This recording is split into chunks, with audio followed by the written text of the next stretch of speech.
Hey there, it's Jason. Welcome to the Jason Wright Show, where the mission is very simple. It is to improve always in all ways. Look, I am on a mission to create the absolute best version of myself. And through the Jason Wright Show, I let you know everything I'm doing to make that happen. I interview incredible, remarkable, brilliant individuals from all different walks of life. And I also try to bring you tools, tactics, and protocols that will help you in your own personal mission to improve always in all ways. Now, let's get started.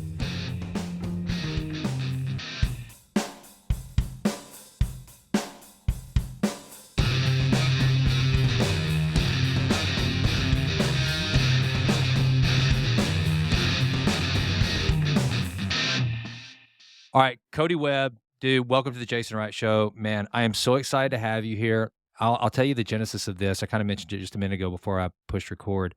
I was, my wife and I were watching the Red Bull channel. I love watching extreme sports, and that's where I discovered you, man. And your story is amazing. And then here's the thing: besides being an incredible endurance motocross or endurance racing, correct me if I don't have the vernacular right. I'm not an expert. Um, I was just blown away, dude, the things you can do on a freaking motorcycle that just frankly scare the hell out of me. I mean, watching you makes my stomach tighten up, man. So anyway, dude, thank you so much for coming on the show. Yeah, of course. I mean, I always take opportunities like this to kind of help push my brand and what I'm doing. And, the off-road enduro racing world isn't necessarily like a huge sport that many people follow. Obviously, Red Bull kind of puts a lot of it on their platform, but other than that, it's not really in the mainstream sports world. Well, it's not, and I think it should be because I know that for me, and I know that, I mean, dude, you're younger than me, but for you're a veteran in your sport. And it's like for some reason, when we start to get older, we start to focus more on endurance and really going through some of the most complicated, physically taxing things of our lives, which is kind of awesome. I think we're living in a really cool time right now. And I think that's why I resonated with your style of racing, is that the first of all, the balls it takes, the technical capabilities it takes, I gotta believe the experience, but that's where I wanna start with this. I want you to tell us the story of how you got started, because I think yours is pretty freaking unique in that you kinda came to the game late, which, I mean, at 19 years old, I think is whenever you started out.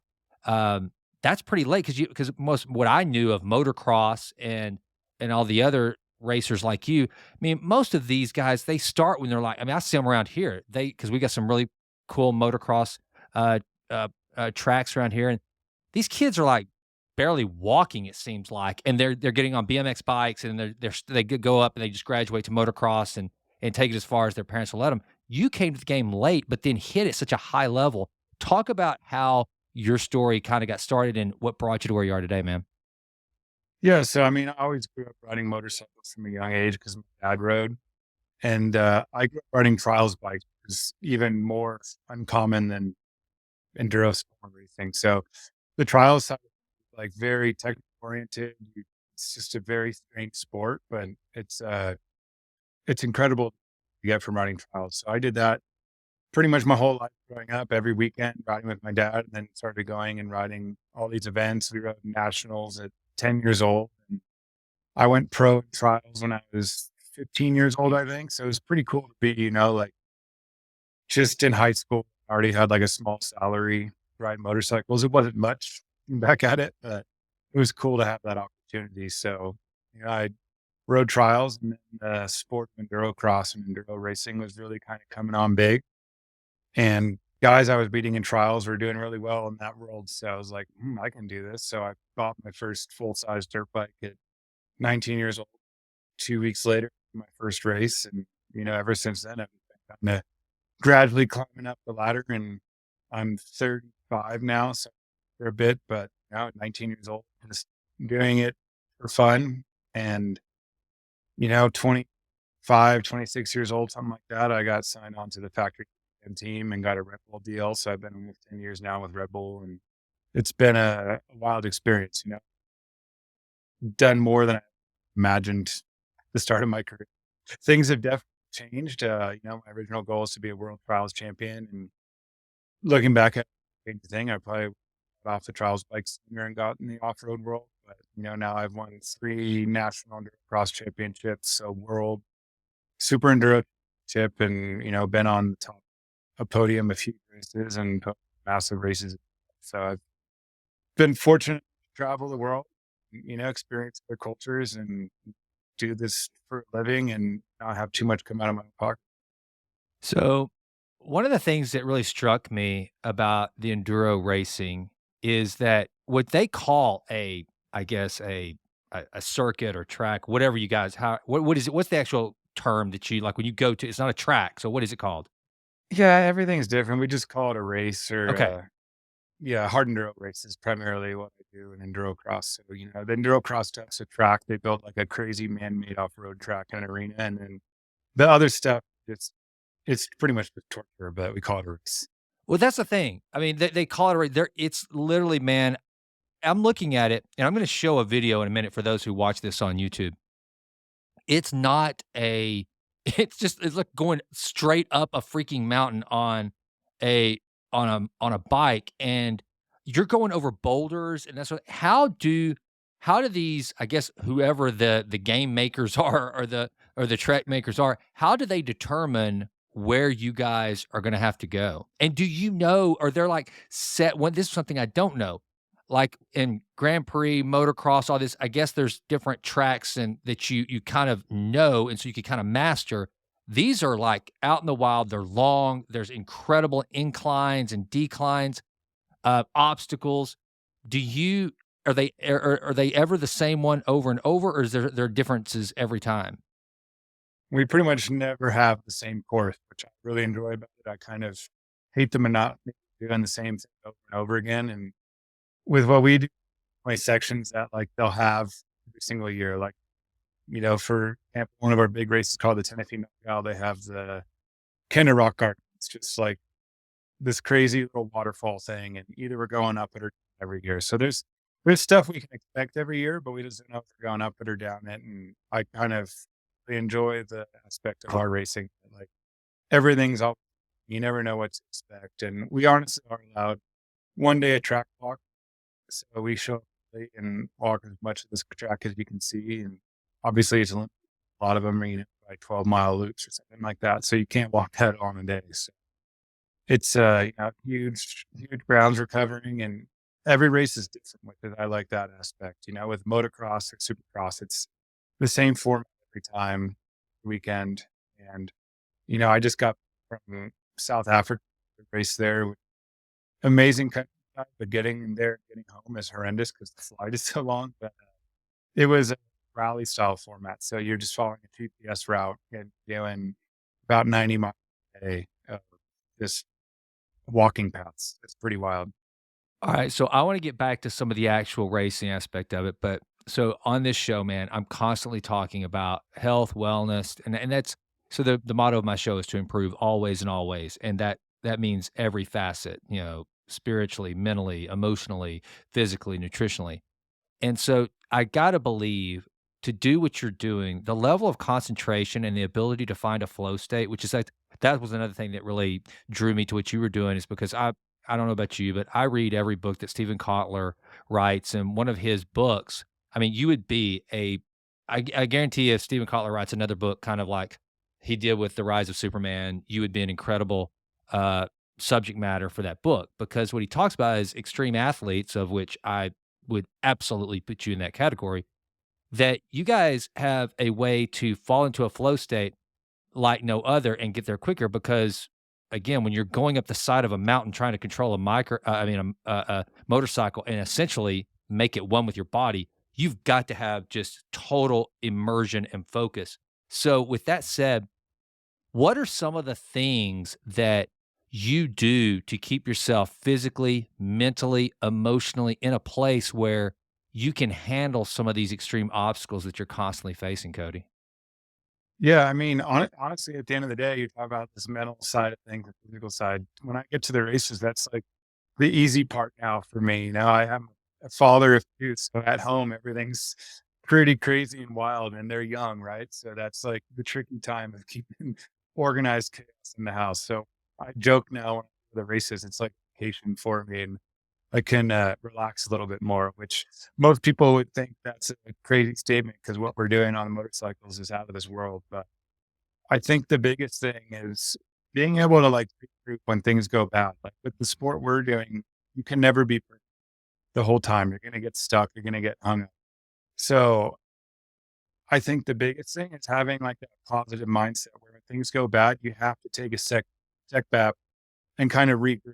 Like, a simple version of that is comparing to golf, right? Like you don't let what happened like the last hole keep bothering you. When you're racing in these events, like you're going up to stuff and you have a bad run on a second course, like you have to put that behind you and keep pushing forward. And there's plenty of times where you're just completely physically fatigued and you just kind of have to kind of roll back into it, get your breath back and recover, get the heart rate down and get going again. So it's just a matter of putting the bad stuff behind you when stuff happens in races and focusing on ahead, racing ahead. Like when you're in the lead, honestly, that's the worst scenario sometimes because guys are behind you and you start thinking about that, and then more mistakes happen. Whereas if you're second battling the guy leading, it's almost easier because you kind of have that predator mentality and you can hound them and pressure them. So I think our mindset is a huge part to kind of keep forward and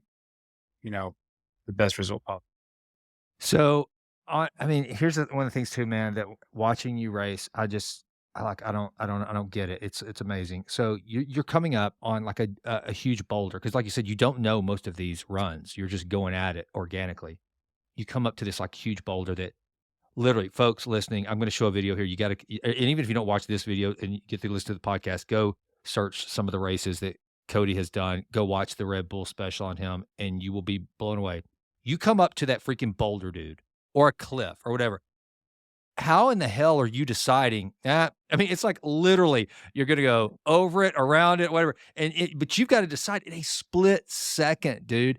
How do you make that decision to just do like a freaking bunny hop on a motorcycle to climb up on a boulder and keep going? And this is the crazy thing, dude. I've watched you literally bunny hop from boulder to boulder on a freaking motorcycle. Man, it's just so sick. So, how are you making that sort of a decision so quickly? Or are you even thinking about it? Is it just reaction at that point?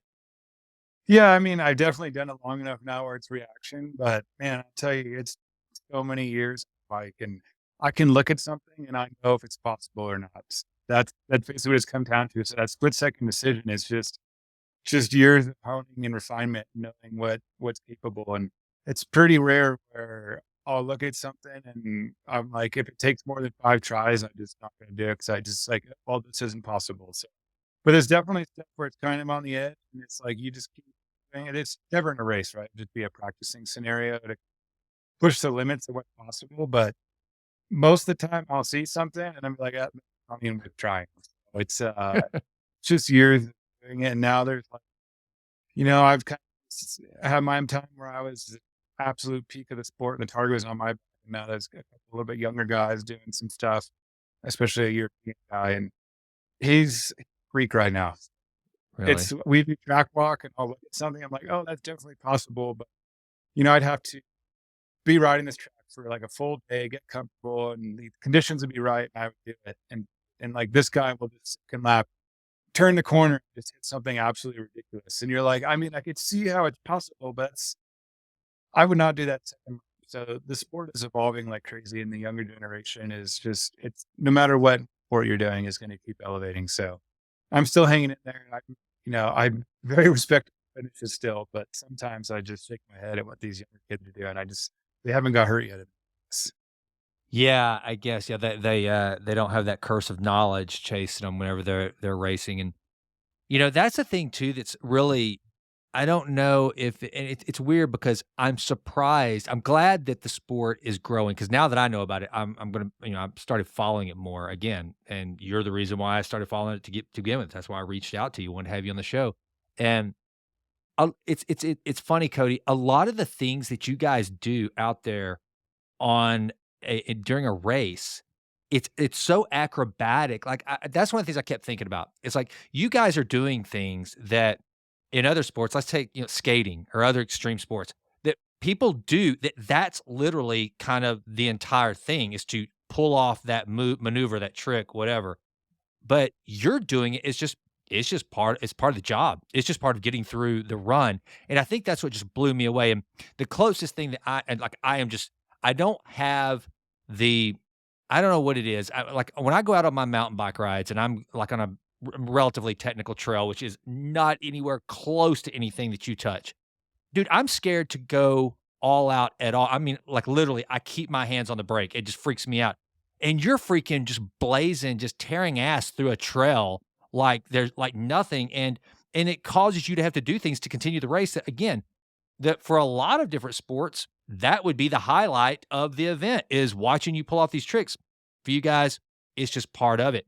Do you have to like, how do you practice for that? Is it like setting up obstacles in at your house, at your place, on your own personal trails where you're trying to figure out, okay, if I see this, like, going around the boulder, going over the boulder, jumping the creek or whatever, going down the 90-degree incline, are you trying to simulate that, or is most of the hardcore practice and getting the reps in just getting out there and doing the races?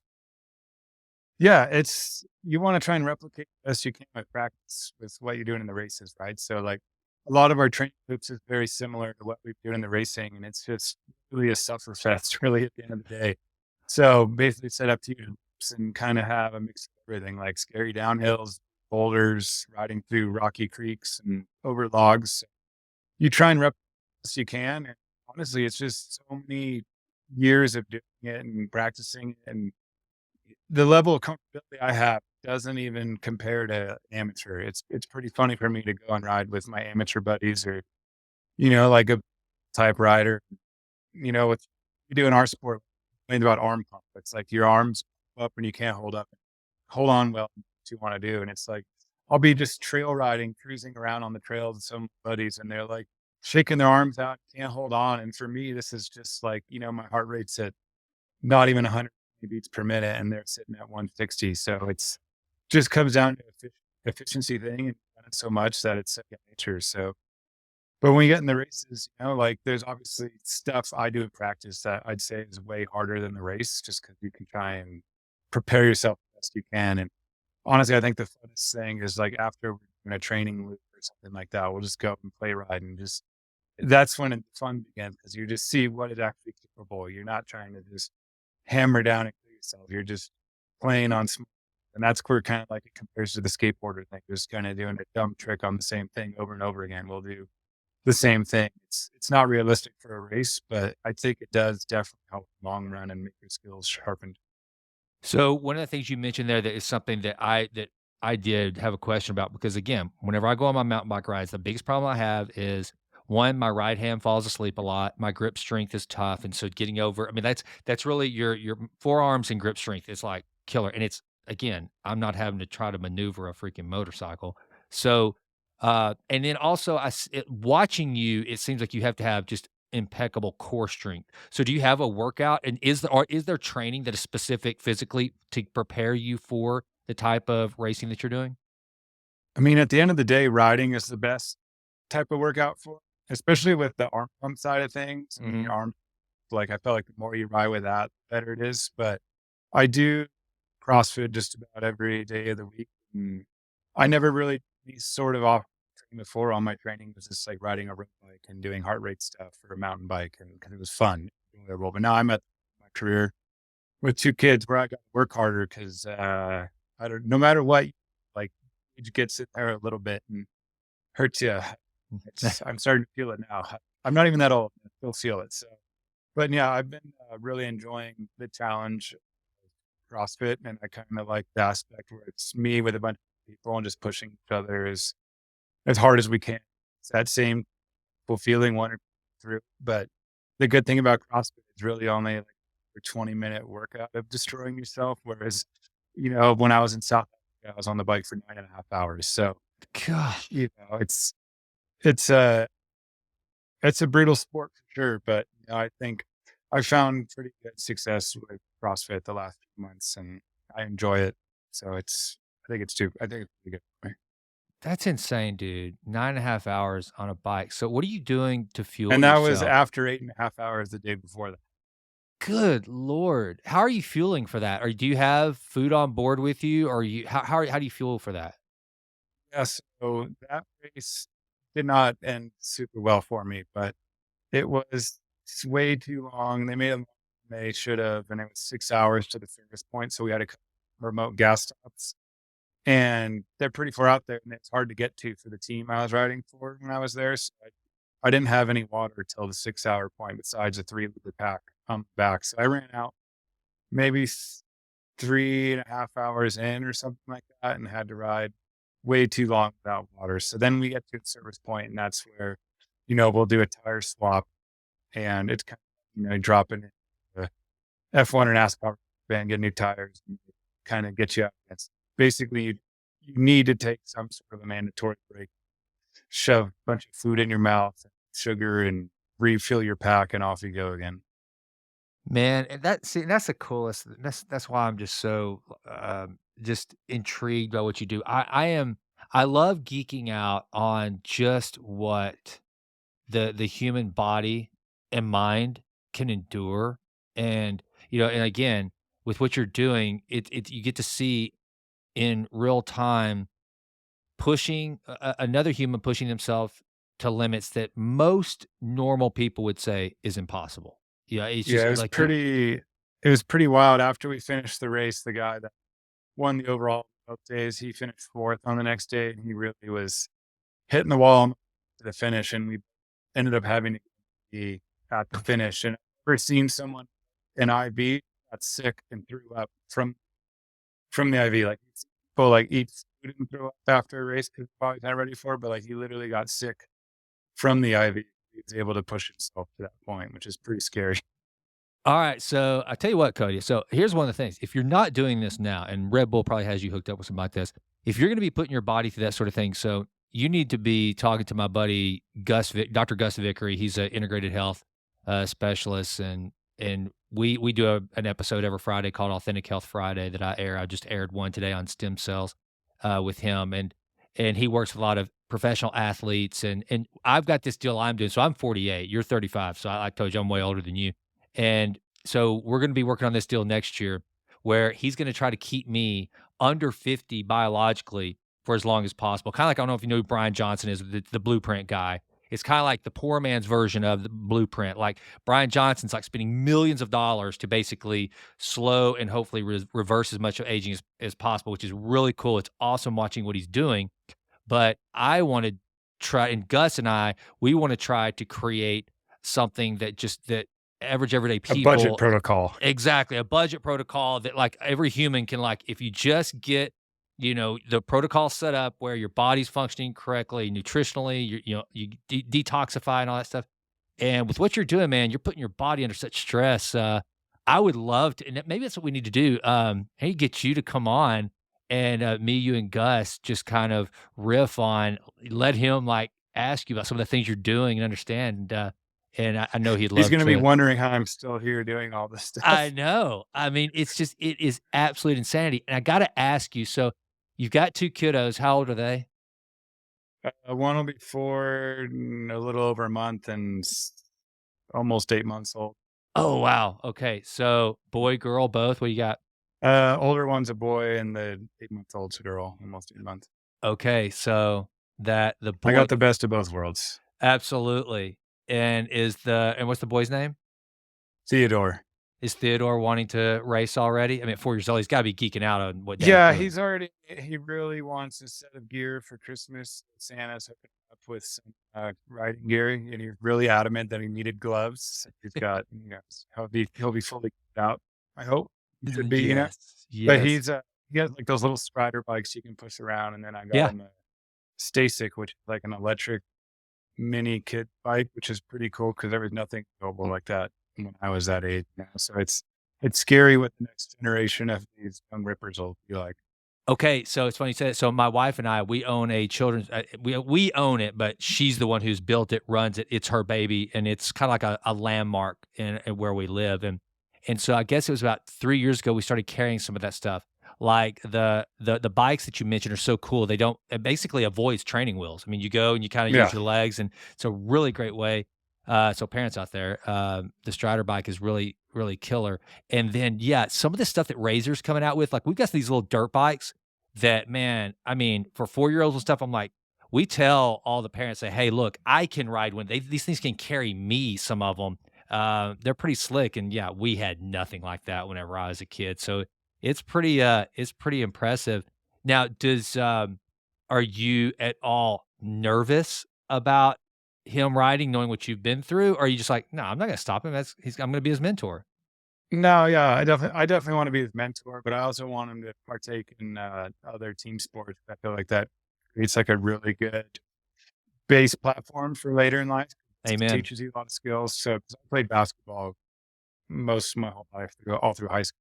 So you see a lot of these young generation motocross kids that parents pull them out of school at, like, 8 years old and homeschool. I'm not trying to do that program, it's just that's putting way too much effort and focus on the kid, Yeah. then if the kid don't come anything out of it, I feel like it's not a good mental space for them. So obviously I want him to ride and I wanna have that opportunity later in life when I'm done racing professionally to have go on those types of adventures, even with my daughter when she gets to that age too. So I don't know, saying it now, but I'm definitely planning on keeping it trying to do other stick and boards to teach that kind of community-based work together program.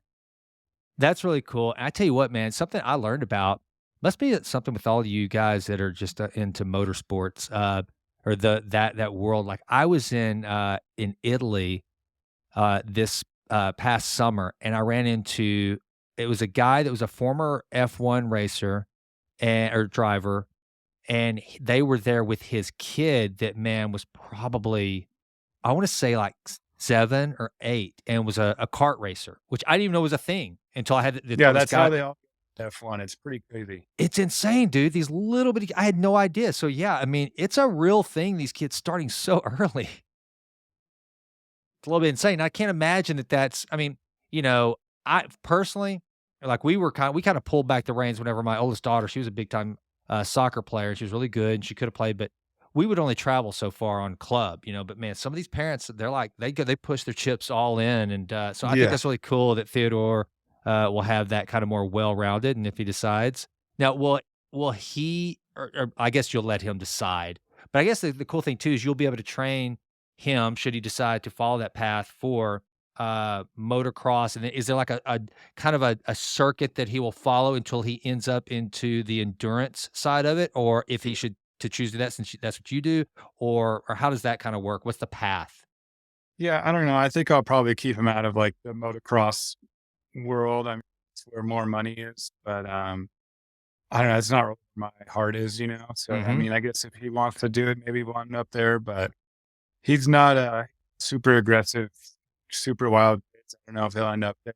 You never tell. So Yeah. it's definitely kind of protocol to follow, similar to what I did, but maybe a mixture of trials and enduro type racing, which is what I do now. So that way he gets that technical side growing up, and then the aggressive side from off road racing kind of been mixed the whole time. So the problem though is like you never battle with your dad. I battled with my dad. Like we would just butt heads, and I made it through. But Yeah. Yeah. you never listen to your parents like you listen to someone else. But we'll see how that goes. So one of the things too, and then I want to watch you race here. I think this is gonna be really cool to get to sit here and watch you do some crazy stuff with you on the show. But before I get there, because you get to go all over the world and you get to experience it in a way that most of us don't. You're on a bike. I mean, you're literally out in the outdoors. My first question is one, what's just the coolest place you've ever been? I mean, just culture, the trek, all of it was just really cool. And two, and then the next question is because you are in such an intense mental state whenever you're going through that, are you able to enjoy some of these just unbelievable places where you're getting to ride? There's probably two really cool Ben that are kind of one I just got back from was called the Roof of Africa. And it's in Lesotho, which is like a small country in South Africa.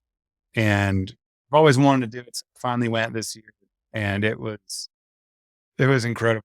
Everything you would see, like going back in time 150 years, and people were tilling their farmland with oxen, like an old steel till. Like it's Wow. pretty wild.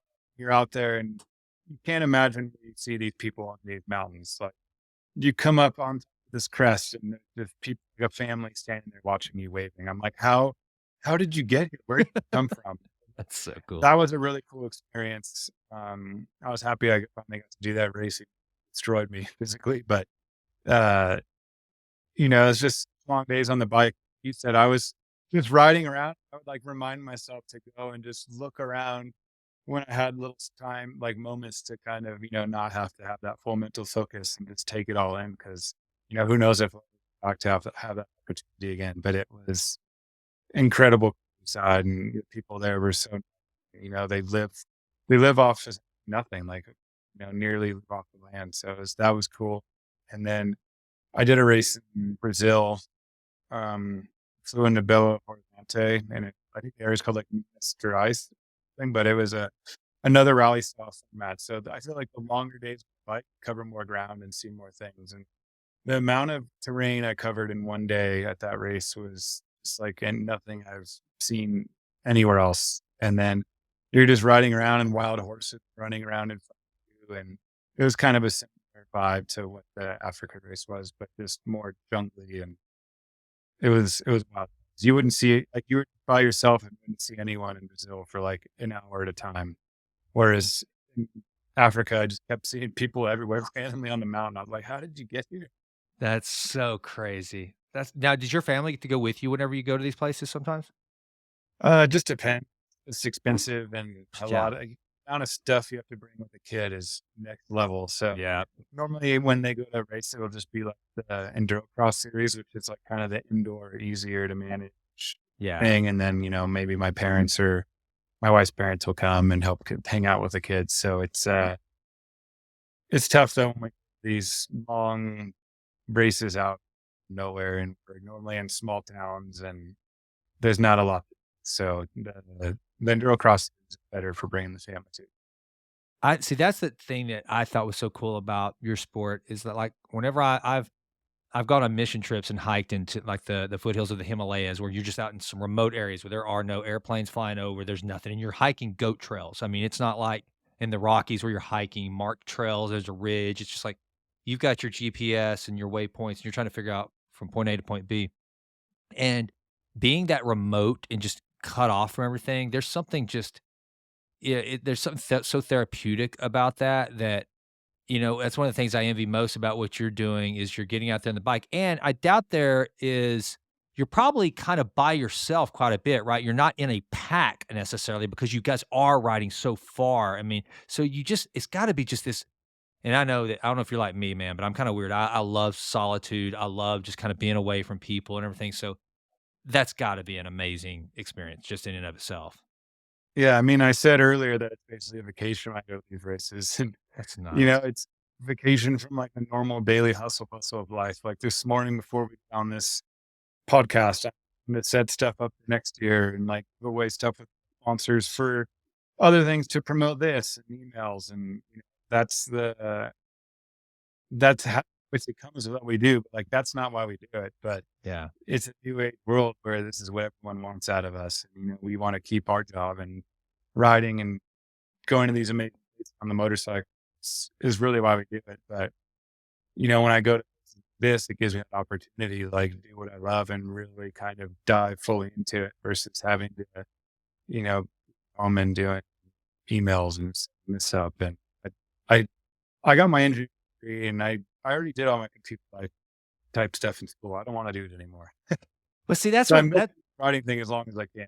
as you should. See, people always when I talk to people about that, they ask me what I do. I said, you know what? The bottom line is I've successfully avoided having a real job for 25 years. I don't want one. I don't, and I'm not driven by money and fame and all that crap. I just want to be able to do stuff that I want to find contentment, be with my family, and do fun things. And I mean, and you take that to a whole nother level with what you're doing. Is you found something you're incredibly passionate about, and you've turned it into a vocation, and it allows you these experiences. And again, that was why that's what all these things made me want to get to know you, and you just have a cool disposition, and that came through in the documentary. I mean, you're a grounded guy. I don't see you as one of the motocross guys. I mean, you can tell you just have a different mental state, a different approach to your life, family, and like I love the scene where you talk about how big sponsors and motocross, all this stuff, and yet you're about to go on a race and you're changing your own tires. You're actually fixing things on your bike. I mean, it's such a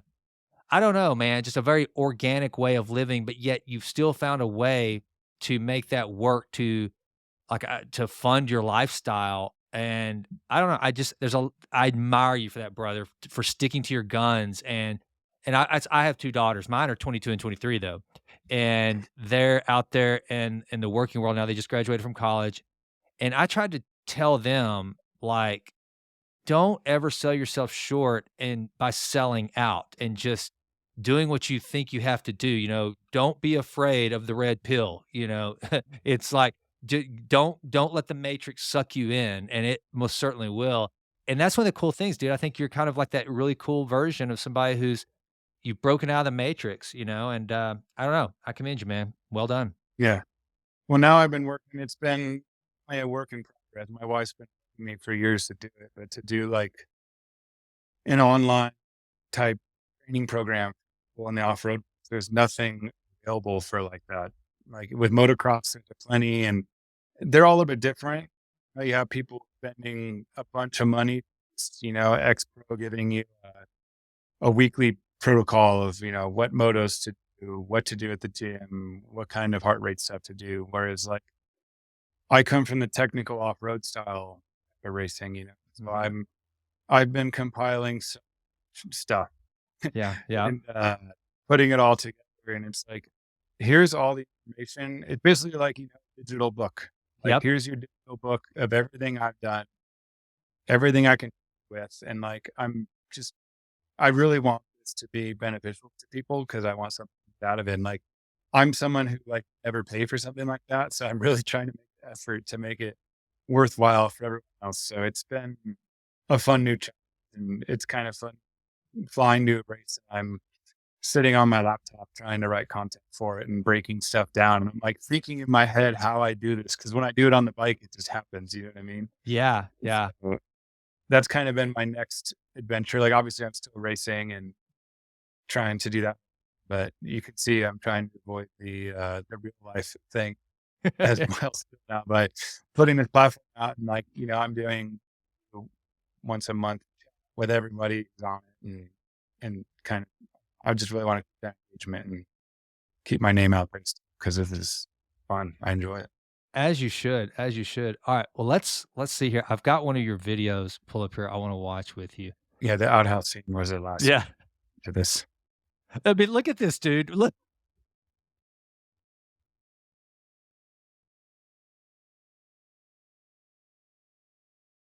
This was pretty fast too. how fast are you going right there, dude? I don't know. I think I have one more gear on the bike. Like that's for like riding on the streets. So I think I'm in 5th out of 6, like about as fast as I can go. Oh my god. All right, so for those of you who are just listening to the podcast, he is hauling balls on a dirt trail through the trees. It's so awesome.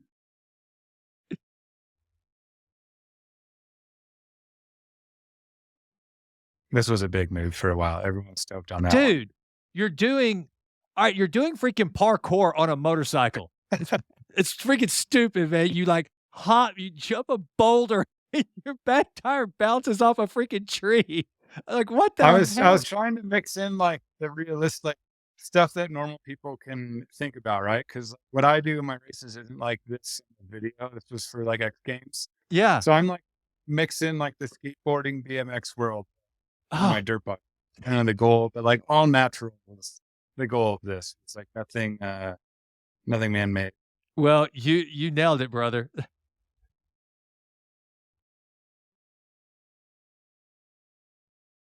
Yeah, this is There's a another good one. log in the Riding road, no down the problem. length of a log, launching to Yeah. a stump, This. nearly looping out.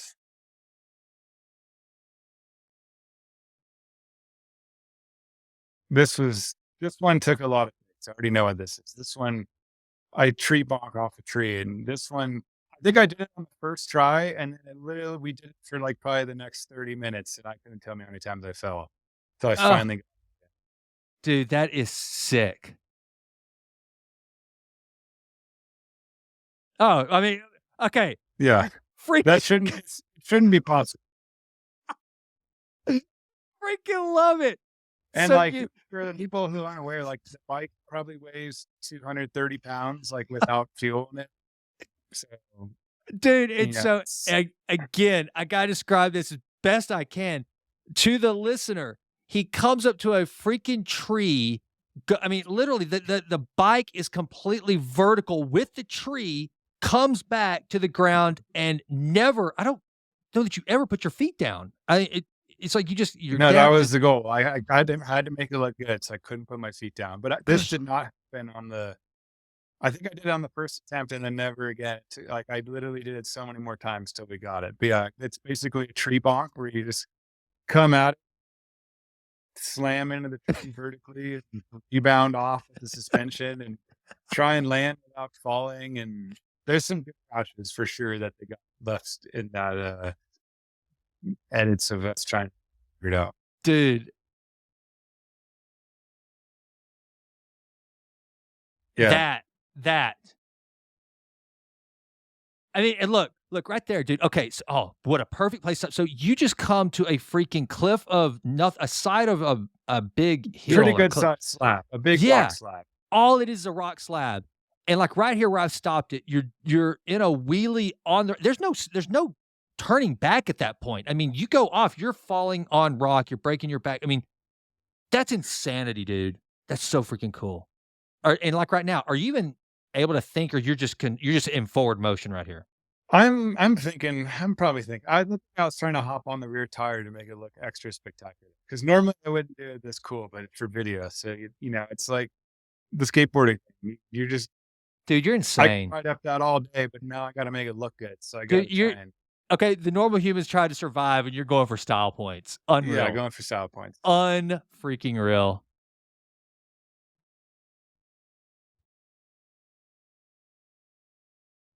Like that's That scary. There's consequence there.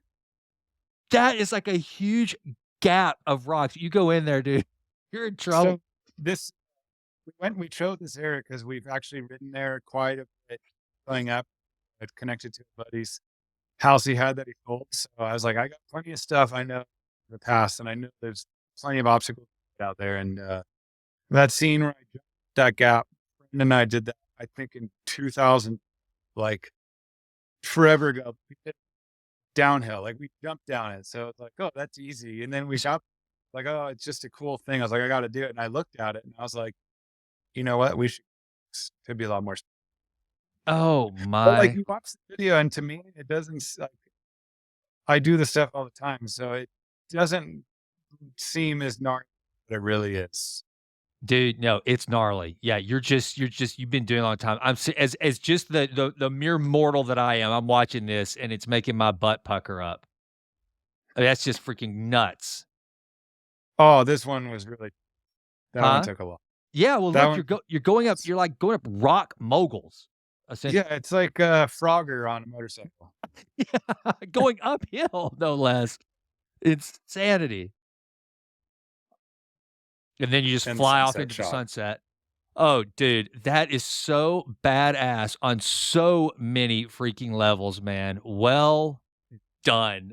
Well Yeah, thank done, you. dude.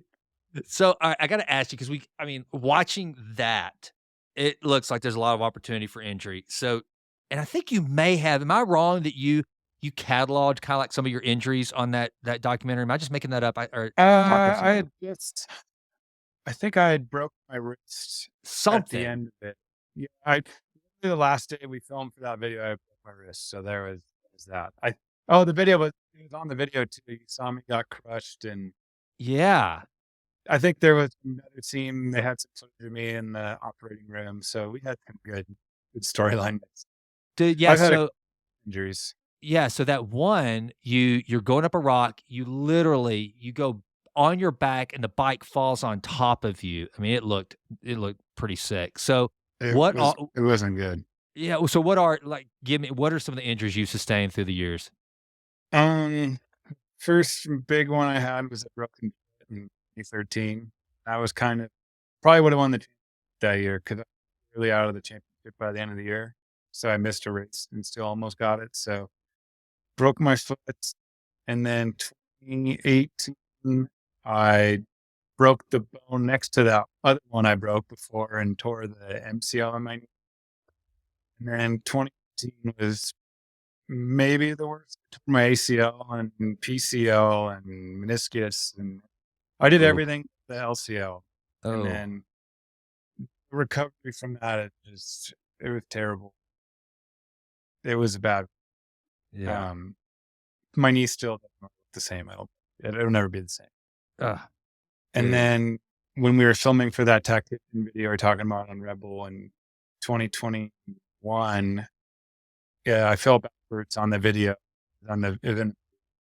Basically, kind of like felt I just put my hand backwards when I fell back, and I knew something was really bad, and I went and took 3 weeks before we found out my wrist was broken, and I had to get an MRI and a CT scan, and then they just put me in a cast. Like, oh, you don't need surgery, and then like 7 months after that, I missed time racing in Europe and fully I dislocated the small bones in the wrist, and that was about maybe worse than my knee because it's just all the fine motor stuff in the wrist, right? So here's here's my good wrist. You can see how much Yeah, it moves. yeah.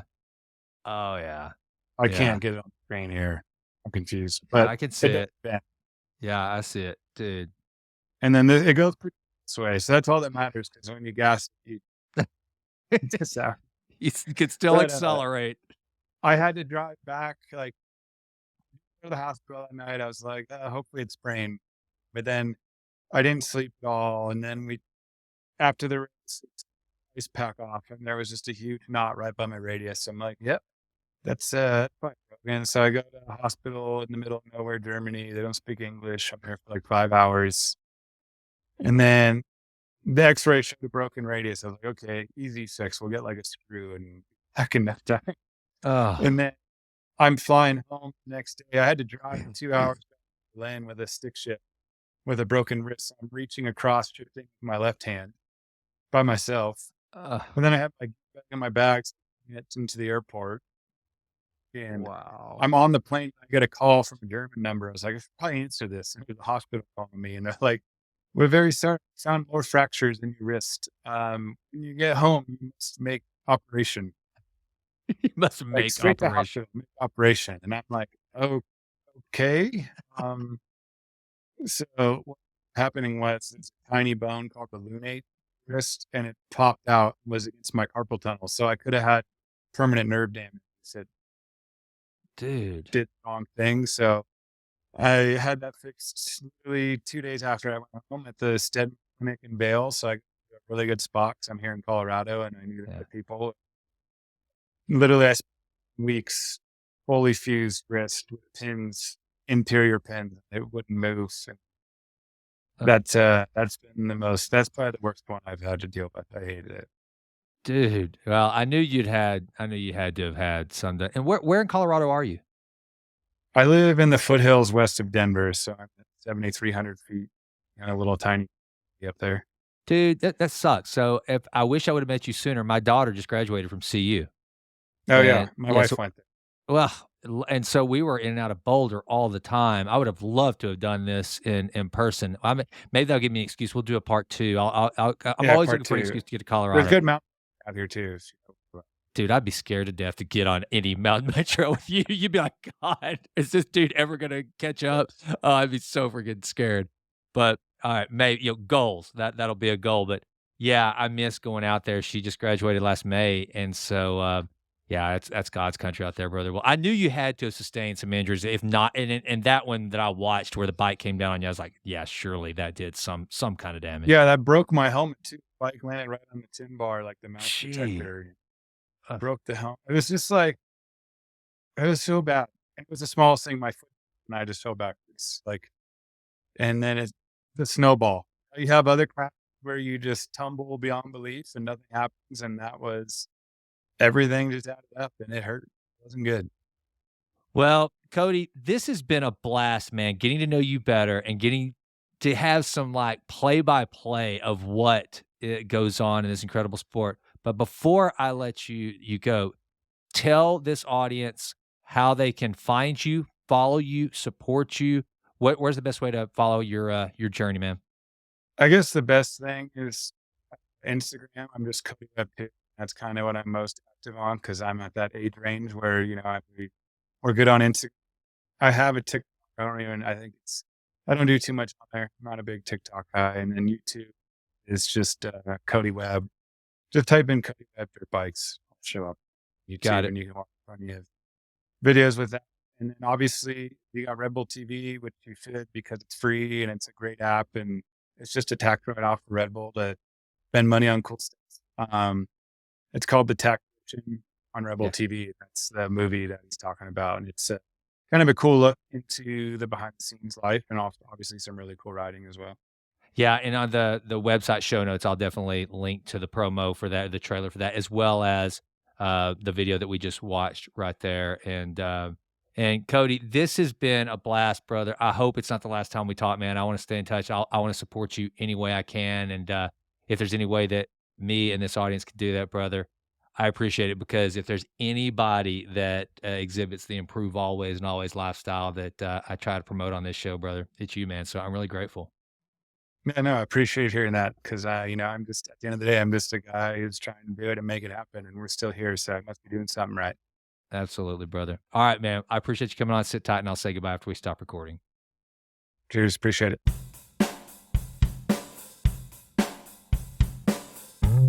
Well, that does it for this episode of the Jason Wright Show. Thank you so much for listening. This has been a Texas Titan Media production. Fourth Wall did the music. And as always, thank you so much for listening. Please consider going out to jasonwrightnow.com and signing up for the Vitruvian letter. Also, please go out to iTunes. It takes like 30 seconds to just leave us a 5-star rating. It does wonders for the podcast. I would be so grateful. And with that, until we meet again, go crush it and endeavor to improve always in all ways. I'm out.